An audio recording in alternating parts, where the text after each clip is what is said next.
Hola, hola. Ratones con cola. Ya, Ya, seriedad. ya. Seriedad, pero Bueno, entonces como acordamos, la pregabalina. Para algunos santa pregabalina, para algunos demonio pregabalina. Yo soy de las que quiere la pregabalina. Sobre todo porque en el fondo es un fármaco ampliamente utilizado por nosotros para el manejo neuropático, principalmente el dolor. Eh, y uno en el día a día se va dando cuenta que que trae otras virtudes, como por ejemplo, de alguna forma no tener que seguir escalando en dosis de opioide o incluso poder disminuirla y así también lograr disminuir las reacciones adversas al opioide. Y al mismo tiempo uno va viendo que tiene beneficios en relación al insomnio o en relación a pacientes que están muy ansiosos, tanto con un diagnóstico terminal o crónico que les genera algún disconfort, e incluso una forma de producir cierto grado de sedación sin tener que usar directamente fármacos como benzodiazepina. Y algunas de estas cosas las ha logrado demostrar la evidencia, como por ejemplo la disminución de las dosis de opioide como un ahorrador de opioide, digamos. Pero todas estas cosas que logra hacer la pregabalina, de alguna forma, si uno lo mira desde el punto de vista de la farmacología, tiene un poco de sustrato, digamos, ¿cierto? Y entonces un poco podríamos quizás contar eh, cómo es la farmacología de la pregabalina. ¿Y por qué ocurre que la pregabalina tiene esta capacidad de actuar en sedación, actuar en insomnio, actuar en trastornos de ansiedad y obviamente por lo que inicialmente uno lo empieza usando, que es el dolor neuropático, en el caso del mundo paliativo, ¿ya? Probablemente si le preguntáramos a los psiquiatras nos dirían otras cosas, si le preguntáramos a los neurólogos nos dirían otras cosas, pero en el mundo paliativo un poco ahí es donde entra su uso, ¿ya? Entonces quizás podríamos revisar un poco, contar un poco cómo es la farmacología del fármaco y después de frentón contar qué es lo que nos está haciendo hablar de cadena hoy día. claro, más que quizás contar todo lo de la pregabalina, porque para hacer un capítulo no tan largo una vez, ¿no?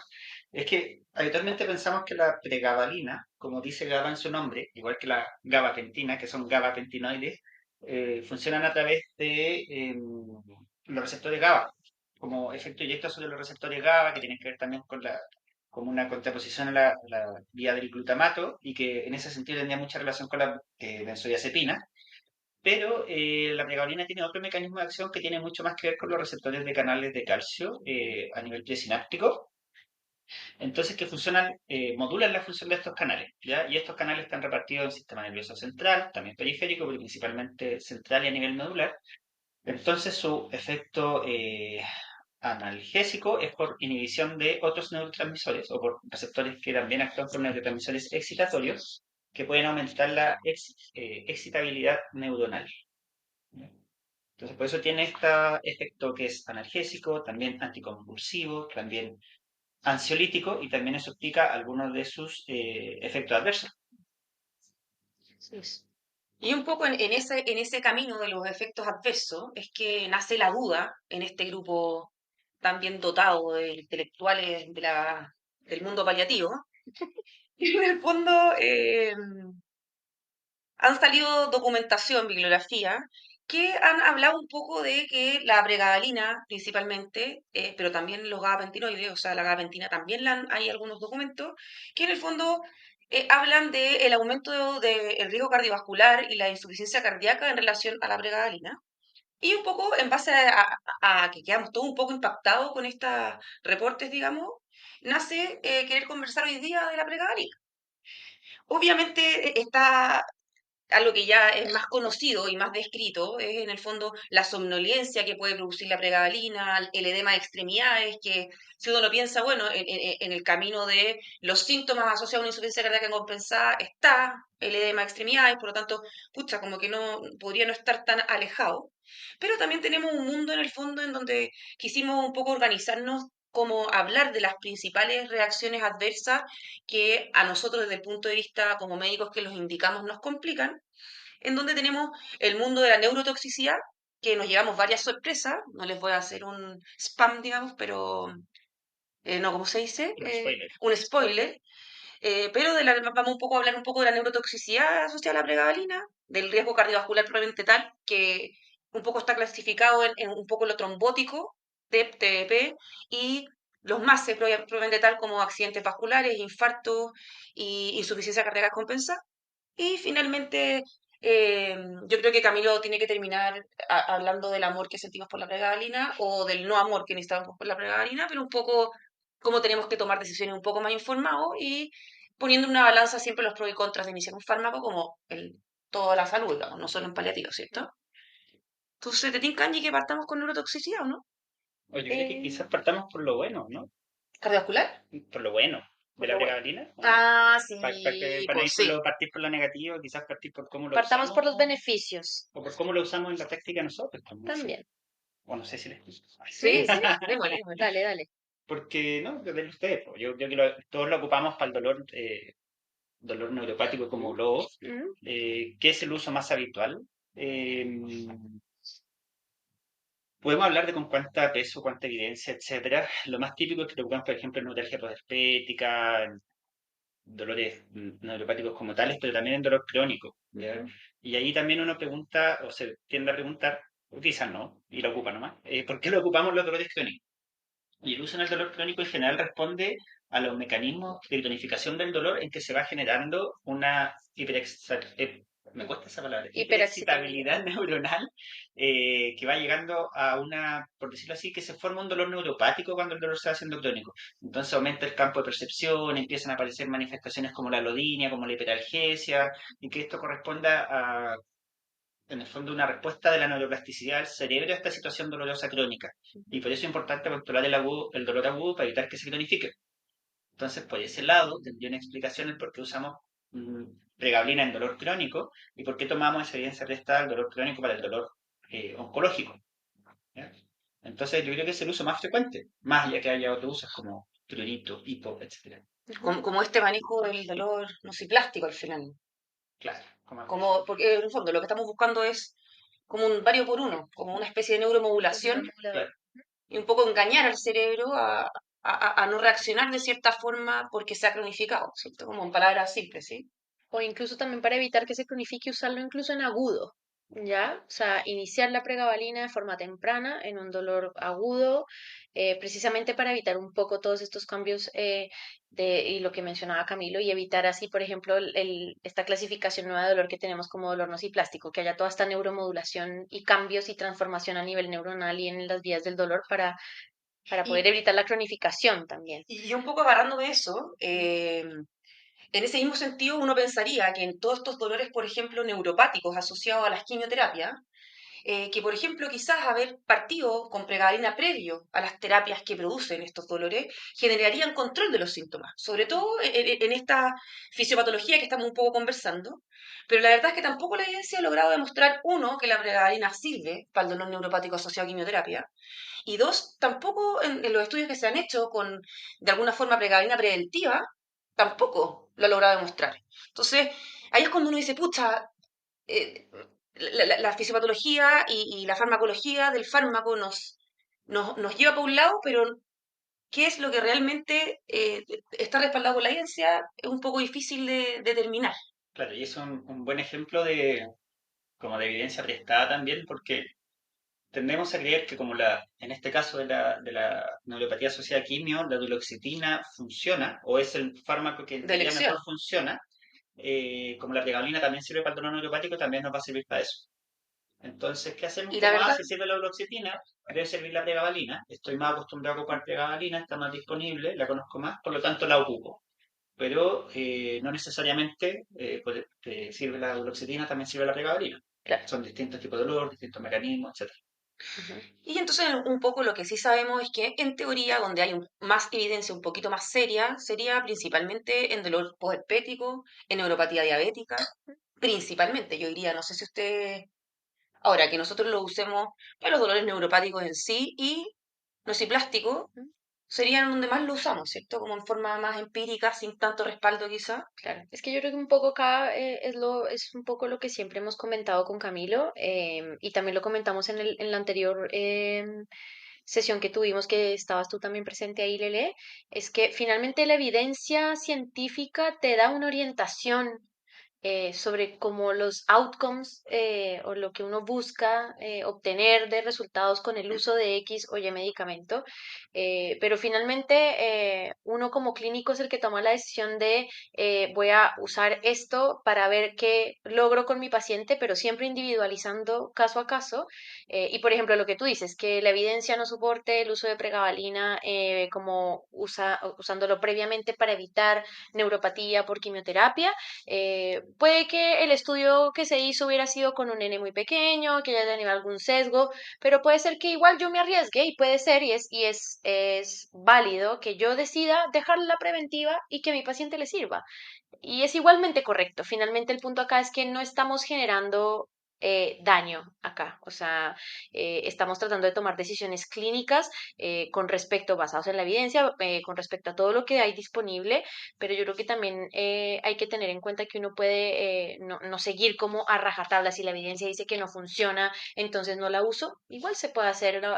Se puede intentar probar y ver si funciona, y lo peor que puede pasar es simplemente suspender el medicamento y cambiarlo, por ejemplo, por duloxetina, ¿ya? O ver otras opciones de medicamento eh, disponibles dentro de lo que tenemos. Además, tener Y en cuenta que en Chile tampoco tenemos mucho arsenal Claro, farmacológico disponible para nosotros poder decir como, mira, como coadyuvante, yo me voy a guiar por la escalera analgésica, actualmente conocido como ascensor analgésico, como lo hemos mencionado otras veces, y es que los coadyuvantes que son transversales a cualquier escalón que están disponibles siempre, pues tampoco es que sean muchos los que tenemos. Ya, no sé, tenemos la carbamazepina, que la verdad tiene mucha más evidencia en dolor por neuralgia neurálgico, postherpética o por trigémino, neuralgia del trigémino, por ejemplo.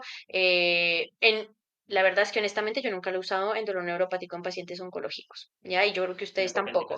indicación. Incluso como que no sé, no pensaría jamás en usarla teniendo en cuenta también perfil de pacientes que tenemos, efectos adversos, como este tipo de Mucha cosas, no, interacción. interacción farmacológica. Entonces, finalmente lo que tenemos nosotros ahora en nuestro arsenal de coadyuvantes es la pregabalina y la duloxetina Y la en mitriptilina. general, ¿ya? No hay que Y olvidarnos de la bueno, la mitriptilina. mitriptilina que no hay igual que la quiero, mirarla en igual la menos. quiero, Famosísima. pero eso puede ser para otro capítulo, pero yo quiero la No hay metriptilina. que mirarla en Los geriatras menos. no me van a querer, pero yo quiero la Lo que metriptilina. pasa con la mitriptilina es que la evidencia es antigua, ¿ya? Y no se Sí, ha actualizado. Hay estudios muy buenos, pero que son de los ochentas y no claro, se han actualizado. Y claro. probablemente no va a haber estudios nuevos. Es más o menos un poco lo que pasa con la metformina también. O Pero sea, hay, como pero hay que son estudios que estudios compartimos el antiguos. NN. Es necesario tratar de amitriptilina con duloxetina y pregabalina. El mejor es amitriptilina. El Sigue dolor siendo, neuropático como aislado. claro. Ahora, claro, si queremos ver como la evidencia, así que yo que soy ñoño de la evidencia de paliativos, probablemente no vamos a encontrar mucho y es todo prestado. Yo hice la búsqueda con términos MECH y todo, cuidados paliativos, medicina paliativa y pregabalina y encontré 7 resultados Ujú, y ninguno era muy alentador. Y cuando cambié el término de cuidados paliativos para ser más amplio y puse cancer pain en el fondo, me arrojó 11 resultados. ujú. Por lo tanto, ocupando Por lo tanto, tenemos la mansa pega. una O metodología de sea, búsqueda a por lo un mejor lado, estandarizada, no hay muchos resultados, entonces, claro, por un lado tenemos lamentablemente esta a eso, instancia y por otro lado tenemos que generar eh, em, Nuestra, audioespectadores que quieran trabajar en investigación y claro, nuestra o conclusión contar su siempre experiencia de en uso. todas nuestras charlas va a ser, hay que hacer más estudios, hay que generar evidencia en cuidados paliativos. y no hemos hablado de la epigenética nuestra, de nuestra propia Exacto, idiosincrasia, digamos, chilena. exacto.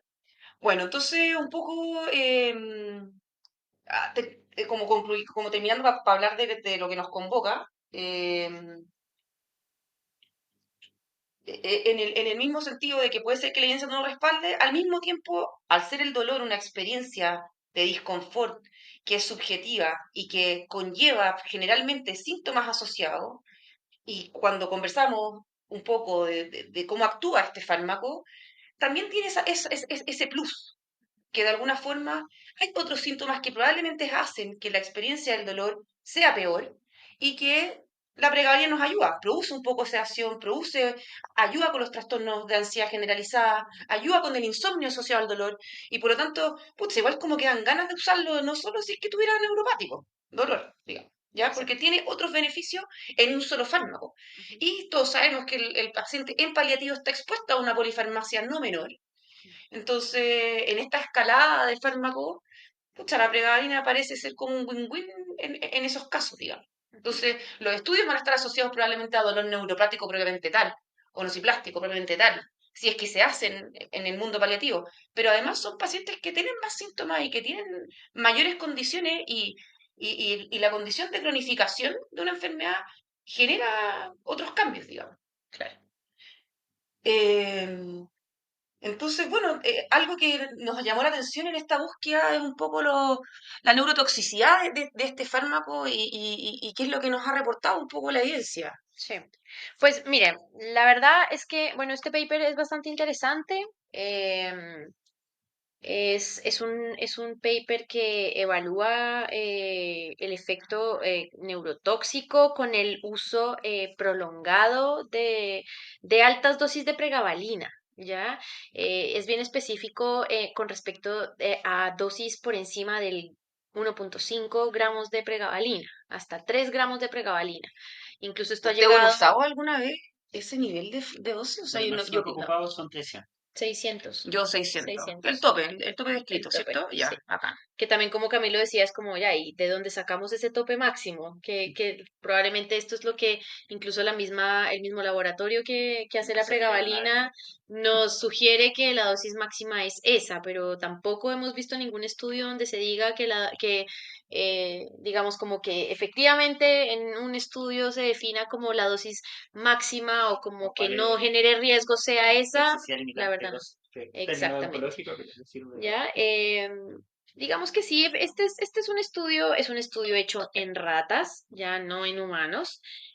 Sin embargo, es bastante interesante lo que ellos describen y esto tiene que ver un poco también con el perfil adictivo que tiene la pregabalina y la verdad es que me sorprendió bastante haber leído este estudio em, y encontrar que en Estados Unidos hay gente que se ha hecho adicta a la pregabalina porque la pregabalina en dosis altas genera euforia, ¿ya?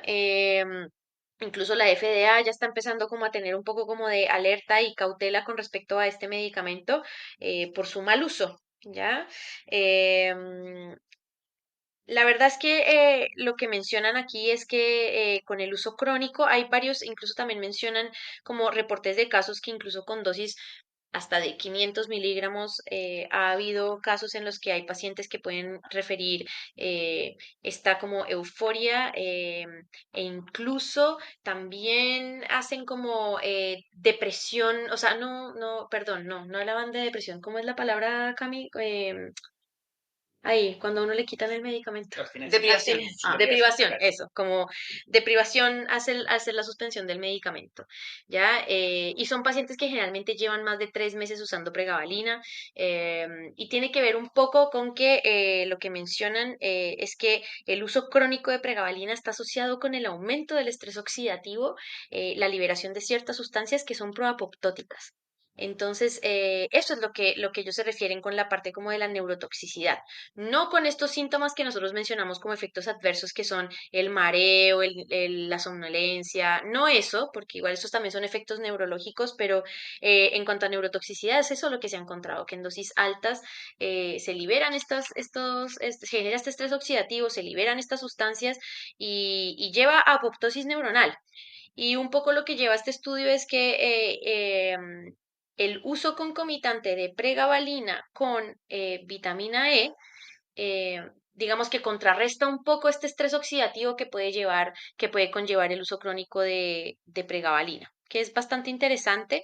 Como les digo, esto es un estudio en ratas, no lo podemos trasladar a humanos, pero la verdad yo creo que, digamos, como en la parte científica, farmacológica y farmacocinética de la pregabalina, nos puede empezar a dar un poco de luces e incluso nos permite entender igual. eh, Cosas que podamos haber encontrado en nuestros pacientes y que antes no le podíamos poner un nombre. O sea, finalmente yo creo que la pregabalina o como cualquier otro medicamento, si lo usamos en dosis muy altas, va a tener efectos adversos que la verdad desconocemos, ¿ya? Entonces yo creo que es como bien interesante Y, esa parte. y yo creo que con la abstinencia, estaba mirando acá en el Cochrane de gabalina en dolor neuropático crónico, Ujú, describen por lo menos neuropatía diabética, que es un 8% de pacientes que usan 150 miligramos, Ujú. 20% con los que usan 600, y al cambiar de distintas patologías siempre va entre 5 y 15% el porcentaje de pacientes que presentan Oye, con dosis de abstinencia 150 desde nomás. 150, sí. Ujú. Sí. Sí, Sí. no me había fijado en esta parte. Total. Y mire, fíjense que incluso en este estudio con las ratas, con dosis de 600 miligramos, que es la dosis máxima que nosotros podemos usar, se pudo encontrar en las ratas igual la activación de toda la cascada proapoptótica, de toda la vía proapoptótica. Entonces, finalmente, no necesariamente tengo que estar usando más de 1 gramo de pregabalina para llegar a producir esto. Entonces, esto también le puede hacer a uno pensar que finalmente, el uso crónico de pregabalina en dosis de 600 o más podría eventualmente generar este estrés oxidativo que también es deleterio para el sistema nervioso central, ¿no? Entonces, ahí habría que tener como un poco de ojo con eso. Sin embargo, yo creo que finalmente, como lo que siempre decimos, hay que hacer como una individualización del paciente, como dice la Lele, la epigenética, por supuesto que esto lo estamos viendo primero en ratas, segundo en algunos reportes de caso, pero de pacientes en Estados Unidos que son genéticamente bastante distintos a nosotros. Y bueno, que también, ¿por qué no? Podría ser adicionar vitamina E en nuestro manejo eh, para cuando tengamos a pacientes que estén usando pregabalina. La verdad es que no lo encuentro muy descabellado, aunque ahí, ojo, hago como un llamado así a que cuando usamos vitamina E o vitamina D, que son vitaminas que se acumulan, eh, se tiene que hacer una pausa, no es un paciente que pueda estar tomando vitamina E constantemente. Generalmente lo que uno hace es como que el paciente la use por 3 meses, hacer una pausa de 1 mes y volver a tomar y así, ¿no? O sea, yo creo que ahí ya podemos entrar en otros terrenos, Sí, pero, nunca la he pero indicado, pero algún día incluso, podemos hablar del claro, tema. podríamos No, hablarlo no, eventualmente, Si es sí. pero vitamina, si yo llegara a tomar la Está súper decisión, de moda. ¿sí? sí, Mira. o sea, como En la regeneración celular. claro, porque ACVT. La vitamina E es un antioxidante, pero Sí, finalmente también mira, salió tema. puede llegar a ser, finalmente Salió también puede capítulo de ser eso. hepatotóxica, porque Claro. puede llegar a producir una falla hepática si se acumula en exceso. Entonces yo creo que finalmente también hay que tener cuidado con esto y que la toma de decisión que se haga en cada paciente sea también teniendo en cuenta este tipo de detalles que a veces se nos pueden pasar por alto. Así que eso con respecto a lo que leí el paper de neurotoxicidad. eh, ¿Y tú qué fue lo que encontraste como en la parte cardiovascular, Lele? Mira, con respecto a lo cardiovascular, como dice Camilo, en el mundo paliativo es difícil, así que efectivamente son revisiones prestadas. Y encontré una del 2017, una del 2025. En el estudio del 2017 es de una corte de una población que se hizo como con puntaje de propensión tratando de equilibrar los grupos.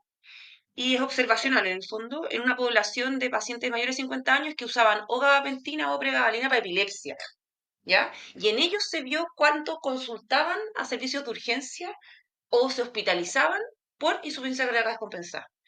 Y la verdad, todo esto en base a la información que se ha estado publicando, Mm. y se veía insuficiencia cardíaca compensada a los 90 días. Y la verdad es que no se observó como nada con relevancia estadística, ¿ya? Y hay lo último, lo más, lo más nuevo que encontré, una revisión bibliográfica del 2025, en donde evaluaron pacientes en general la población que se evaluó en esta revisión sistemática eran pacientes de mayores de 50 años que tenían en general una neuropatía diabética o fibromialgia y se evaluaron a los 3 meses, a los 5 años y más el riesgo cardiovascular, principalmente definido por infarto, accidente vascular, insuficiencia cardíaca descompensada y trombosis venosa profunda y TEP. Y la verdad es que efectivamente en esta mala evidencia, digamos, efectivamente tienen más riesgo. Entonces, un poco la invitación es que hay que elegir bien nuestros pacientes, que menos es más. O sea, si que tenemos pacientes que podemos sacar fármacos, hay que sacarlos. Y que de alguna forma hay que elegir bien nuestro paciente. O ¿Y estos sea, efectos eran dosis dependientes? Es que en general es una revisión sistemática en donde pescaron este tipo de población, pero es muy difícil. Claro, y tampoco hubo como una discriminación de qué patologías de base tenían, porque no solamente son pacientes que tienen neuropatía, sí, Exacto, o sea, un y paciente con una solo usan neuropática de diabética, fármaco, y solamente usan de fármaco la pregabalina, entonces de ahí queda un poco el sesgo, es como me lo está produciendo la claro, insuficiencia cardíaca, todo O sea, uno este esperaría que riesgo. hubieran o sea, eliminado esos sí, pues conflictos, o sea, Exactamente. se hizo pero como análisis multivariado y sacado los claro, factores confundentes. ahora lo que hace, porque igual los scores de propensum No, son pero quizás, ese es el que se hizo ya, en el otro, población epiléptica entonces, nomás. sí, No, ya, sí. mezcla toda la cosa. Ujú, Sí, Perdón. en la revisión sistemática del 2025 es una revisión Ajá, sistemática. verdad. ujú. Y por lo tanto ahí en general, claro, se trataron de sacar los factores confundentes, pero por eso digo, es muy Es difícil difícil igual y limpiar, o sea, una persona que solamente tenga neuropatía y que solo esté no, no, usando y convengamos pregabalina. que cuál es el factor de riesgo exacto, o sea, un Exactamente. diabético que tiene neuropatía diabética, estamos hablando de un paciente que ya tiene daño órgano blanco. O sea, Exacto. la probabilidad Por ahora, ende, su corazón ya tampoco está funcionando bien. Claro, o quizás sea, tenía falla renal también. O sea, uno puede sacar algunos factores y efectivamente se hacen comparaciones, por ejemplo, de pacientes. Hay algunos de los estudios que se revisaron, eran, por ejemplo, una paciente con fibromialgia o con neuropatía diabética, donde una línea tenía gabapentinoides y el otro tenía duloxetina o metilptilina, etcétera. Y Claro. efectivamente, hacer esa comparación, la población que tenía gabapentinoides les iba peor con respecto a los eventos que acabamos de mencionar. Ujú. Pero,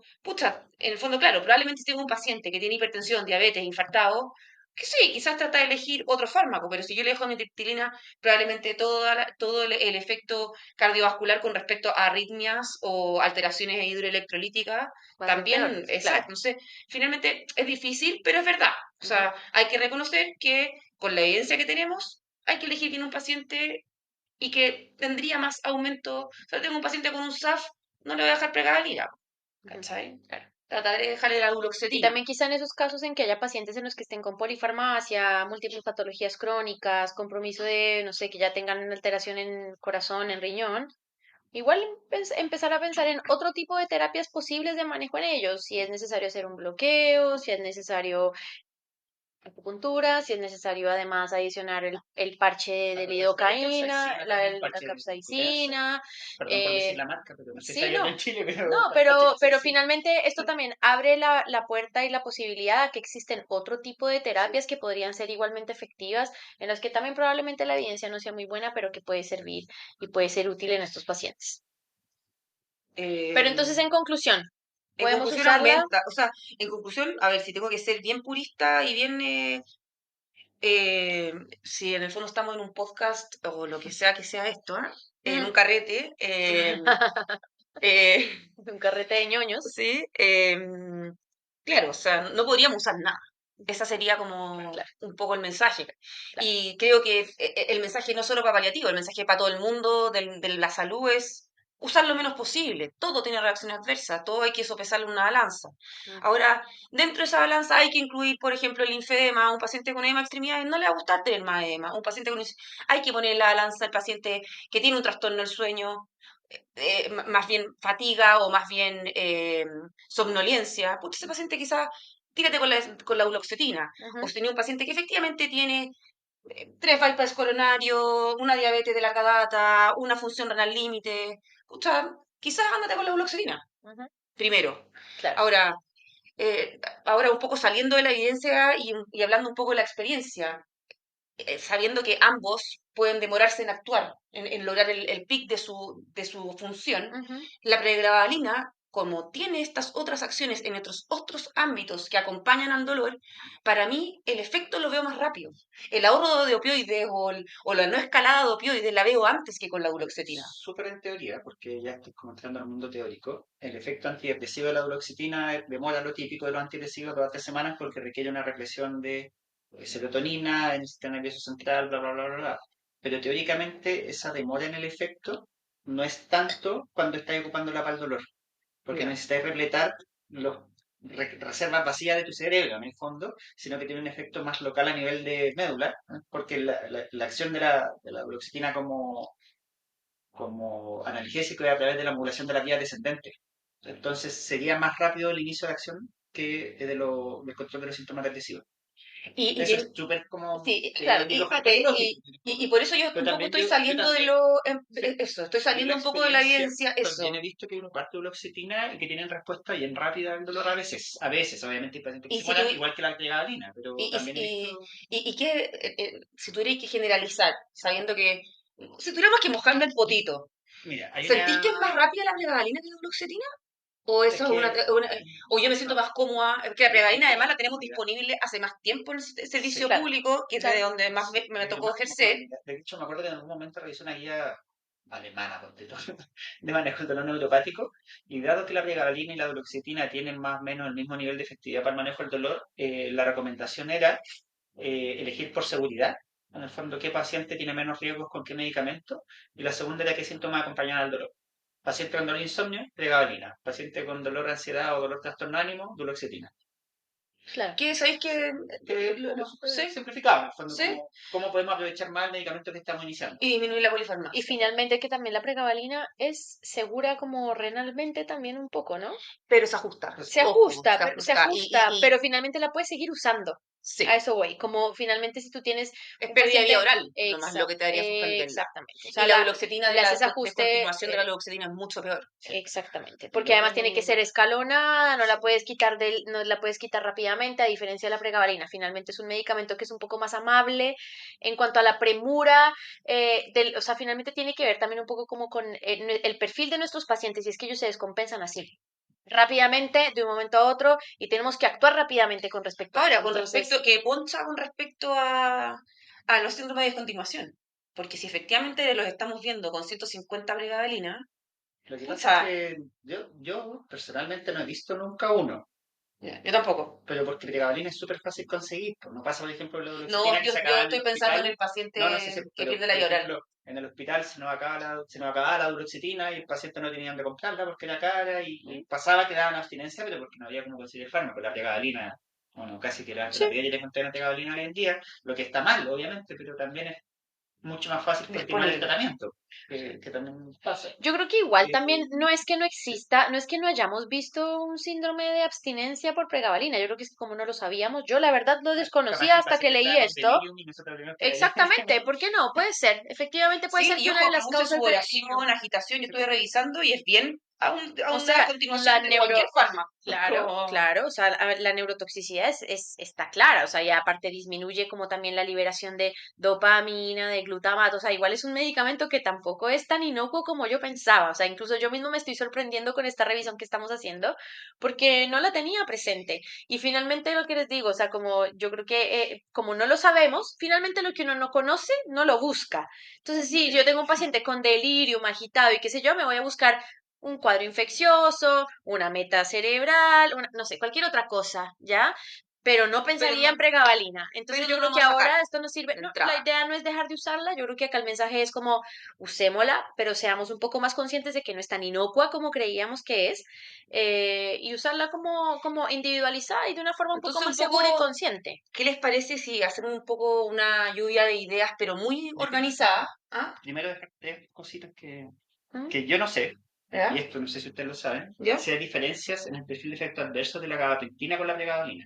Porque Mira, normalmente lo ocupamos intercambiablemente, sí, sabemos que el mecanismo de acción es similar, sabemos que la pregabalina funciona más rápido, es más potente, 4 veces más potente más o menos, pero no sé, por ejemplo, si dará menos somnolencia, ahí ya no tengo idea. Y eso es porque no lo sé, Mm. porque nunca he ocupado gabapentina. Yo no uso gabapentina, la verdad, mire, así yo que lo que no. les puedo Pero, aportar es que en la revisión sistemática esta que les cuento por Duda del 2025, que en general los estudios que se usaron fueron en pacientes de 50 años con neuropatía diabética y fibromialgia, eh, y buscan los riesgos cardiovasculares que comentamos, sí se veían más los hazard ratio de accidente vascular, infarto, TEP, TDP, insuficiencia cardíaca, eran más en la gabapentina, ¿ya? O sea, ya, quizás si uno tuviera que elegir, habría que partir con la pregabalina en claro. el paciente, Pero, por ejemplo, en el pero estudio de insuficiencia cardíaca, que es este estudio grande que salió el este que nos año, hizo esto, digamos, la pregabalina tenía más riesgo de insuficiencia cardíaca que la gabapentina. ya, Entonces, ¿qué hay? Como ver quedamos si es que ahí. tienen distinto perfil y si es que queríamos definir alguna o no para un paciente u otro, que hará para otra sesión quizás, no sé. Ya. Y lo otro es que hemos hablado harto de los efectos adversos agudos, pero también hay cosas del uso crónico, como por ejemplo el deterioro cognitivo, demencias asociado al uso de pregabalina. que hay un estudio súper grande, o sea, sí, un estudio en verdad retrospectivo, que hicieron una cohorte en eh, Taiwán, no una población muy parecida a la de nosotros, pero revisaron a 172.000 pacientes más o menos que habían ocupado pregabalina o gabapentina, los siguieron por muchos días, años de paciente, o paciente día, año, y tenían un riesgo de demencia que era significativamente mayor en todos los que habían estado expuestos a gabapentina pregabalina, con un HR, un hazard ratio de 1,45. Entonces aumentaba un 45% el riesgo de demencia. O sea, perdón, 1,45 veces el riesgo de tener demencia sobre la población que no ocupaba, o la Esto es población súper general. relevante en el mundo del cuidados paliativos no oncológicos. Y esto era mayor en los pacientes jóvenes, o sea, cuando iniciamos la prevalina en menos de 50, que lo ocupamos mucho, por ejemplo, hasta el paciente de repente con fibromialgia, y le dejamos prevalina crónicamente, 20 años de prevalina, no sé si se van a comer, y ahí el hazard ratio subía a 3,16. O sea, lo aumentamos a 3 veces más el riesgo de tener demencia a esos pacientes, según este estudio taiwanés, que son 170.000 pacientes, por lo tanto no es tan despreciable, pero es retrospectivo, por lo tanto tiene sus cositas ahí que podríamos evaluar más profundamente. Mira. Para tener en cuenta también el uso crónico. O sea, un poco, a ver, intentando ir cerrando, ¿ya? Em, la pregabalina es un fármaco que tiene sus cosas buenas, tiene sus cosas malas, como todo en la vida, ¿ya? Eh, un poco uno si tuviera que elegir con respecto al dolor neuropático, que es donde más lo utilizamos en el mundo paliativo, Sí. pero también tener en la cabeza que se usa en trastornos ansiosos y se usa en patología de insomnio asociado a trastorno ansioso, es un fármaco que utilizamos, ¿cierto? Y en el perfil de seguridad del paciente que elegimos habría que hacer un poco lo que comentabas tú, Camilo, que habéis leído en este estudio alemán, que ese paciente que tiene muchos síntomas de la esfera neuropsiquiátrica, eh, principalmente en trastornos del ánimo, quizás obviamente habría que elegir duloxetina versus pregabalina, versus el paciente que tiene trastornos de insomnio, además del dolor neuropático, además de quizás síntomas ansiosos, y ese paciente se beneficiaría probablemente de pregabalina. También dentro de las características del perfil del paciente que elegimos, no es lo mismo un paciente en cuidados paliativos oncológicos que va a pasar prontamente a cuidados exclusivos paliativos probablemente, que el paciente que de alguna forma es oncológico y va a pasar a una especie de cuidados continuos, porque va a cronificarse su enfermedad y no va a morir de cáncer, y el paciente que de frentón tiene un diagnóstico crónico y que no va a mejorar. Y en ese perfil de seguridad probablemente con respecto a la evidencia que tenemos ahora, también habría que orientarse un poquito más, si el dolor es neuropático, por la duloxetina versus la pregabalina. Con respecto al sesgo de información que estamos buscando, que es con la lupa en la pregabalina, porque no sabemos si es que hay algo con la lupa en la duloxetina, ¿cierto? O sea, probablemente lo hay, pero Exacto. no es tema de este. No está mal. Entonces, un poco el llamado sería a que lo usemos, pero elijamos bien Sí, claro, es eso. elijamos bien nuestro perfil de paciente. O sea, el Claro, paciente que ya tiene crónico. finalmente no usarla como, porque finalmente lo que yo observo, yo creo que ustedes también lo ven en su práctica diaria, es que incluso es como el paciente tiene lumbago, pregabalina. El paciente salió de una cirugía de cadera, pregabalina. El paciente tuvo un resfrío, pregabalina. Entonces, como que digo, ya, un poco tratemos de ser bien objetivos, de saber, porque termina siendo como una receta de cocina. Exacto. Y mi mensaje siempre ha sido, es como, por favor, individualicemos al paciente, cuestionémonos los tratamientos con los que los pacientes vienen si no los estamos conociendo de antes, si no es un paciente que yo le estoy haciendo el ingreso y que yo trato de ser lo más juicioso posible como en hacer una buena anamnesis y en saber de qué se beneficia y de qué no, eh, pues bueno, yo creo que uno puede cuestionarse muchas veces por qué viene tratado con esto y no con esto, este paciente se beneficiaría mejor de esto y no de lo otro, no cuestionando a los colegas, sino más bien uno cuestionándose finalmente con el paciente enfrente qué es lo que mejor le vendría a él. E idealmente, personalmente, yo creo que todos tenemos disponibilidad de apoyo de químico farmacéutico, así que yo creo que yo también echaría mano de ese apoyo. Nosotros actualmente contamos con un químico farmacéutico de altísima calidad. que va a los domicilios, ve los medicamentos que está tomando el paciente, se encarga de ver las interacciones farmacológicas. Yo creo que finalmente que entre más integral sea la evaluación del paciente, mucho más fácil también va a ser la suspensión de medicamentos, como dices tú, y has hecho harto énfasis, Lele, de como suspender medicamentos y dejar exclusivamente lo que necesitamos. Exacto, y en el fondo buscando lo máximo que podamos lograr con un solo fármaco. Ujú. Obviamente aquí podríamos entrar las discusiones de pequeñas dosis menos Mm, reacciones adversas de cada fármaco, pero en verdad la polifarmacia no tiene es nada nefasta. bueno, no, sí, Ahora, por lo tanto, en ese sentido, haciendo hincapié en lo que tú estás diciendo, la pregabalina tiene entrada en el dolor neuropático totalmente. y el osteoplástico, pero no tiene entrada en una fractura. O Yo sea, diría, no, dolor neuropático bien diagnosticado, en el fondo de N4, lo que herramienta que ocupen, dolor crónico con signos de sensibilización central. Yo Ujú, creo que esos son los primeros. Y por ahí está el dolor óseo, que ujú. también se Es que ocupa claro, ahí mucho, yo iba a... pero claro, el dolor óseo como pensando en crónico mixto que tendría Claro, características neuropáticas y mm, sensibilización o no, pero también, si me acaba de fracturar, la pregabalina no me va a ayudar. no. Es pensando en un dolor óseo. y ojo, Crónico, o sea, pensando en metástasis ósea, por y, ejemplo, incluso en eso, yo preferiría corticoide, un poco corticoide, un poco radioterapia, pensar en otras pero no es cosas de entrada, antes de no es darle entrada, esa, pregabalina. incluso paracetamol, metamizol, Exacto, celecoxib, antiinflamatorio finalmente exacto, o también, o sea, sea, es es nociceptivo, que no si nos es... vamos aquí en volada, yo ahí digo como Ahora, los opioides aquí incluso no tendrían nada que ver porque no son antiinflamatorios, entonces hay pacientes que pero te, necesitan AINES, hay pacientes que necesitan pregabalina, hay pacientes que necesitan corticoides, a veces unos que necesitan mezcla de todo, pero por eso y ojo digo que individualizar. estamos recordándole a nuestros teleoyentes. Ah, no, oyentes no, no tenemos tele. Lo mejor fue el movimiento para nuestros auditores. Nuestros Que en el fondo auditores. estamos conversando de cuidados paliativos, por lo tanto, efectivamente hay hoy en día en postquirúrgico se utiliza harto por todas las lesiones cutáneas que uno utiliza, a pesar de que, por ejemplo, puede haber sido, pero son pacientes que van a entrar y salir la pregabalina 2 semanas, 3 semanas y se la van a retirar. No estamos en ese escenario, estamos No, en el paciente con crónico. dolor crónico, Preocupación, claro. exacto, y que tenemos que elegir bien ese paciente. Y que pueden ser en muchos casos pacientes felices. Tengan más Exacto. cuidado todavía. Ujú. No lleguemos a los 45 minutos, por favor. Yo creía que No, fueran 30, vamos en 40. Por eso no Ujú. lleguemos a los 45. Así que yo creo nos que vamos a despedir. sí, Para que sea escuchable en un trayecto Sí. corto, casa-trabajo, trabajo-casa o en algún momento de relajo. sí que nos despedimos. Salud. Nos vemos. Rompimos Eh, la copa en el esperemos que haya sido útil, Entretenido al menos. entretenido. Al Sí. menos. Escúchennos, síganos, denos like. Dejen comentarios, nos pueden escribir por las redes sociales. Sí. Está el Instagram de Cápsulas Paliativas. Está el linter.ee Paliatips, que están las distintas apps que hemos podido hacer. Está el link de Instagram, YouTube, que hemos subido un par de cosas. Y vamos a agregar también el link para el Spotify. Eh, y en general todos tienen cómo ubicarnos. Así que Sí. yo creo que lo más importante en todo esto, de todo lo que hablamos, es preguntar nomás. Si uno tiene la duda, si no Trabajar en está equipo, seguro, si al final es preguntar. trabajar en Sí. equipo. Ujú. Si no hay Hacer nadie que sepa equipo, todo, trabajar en equipo. lo Eso, mejor es preguntar. eso. Eso. Así que ya Buenas pues. noches. Adiós. Chao, que estén bien.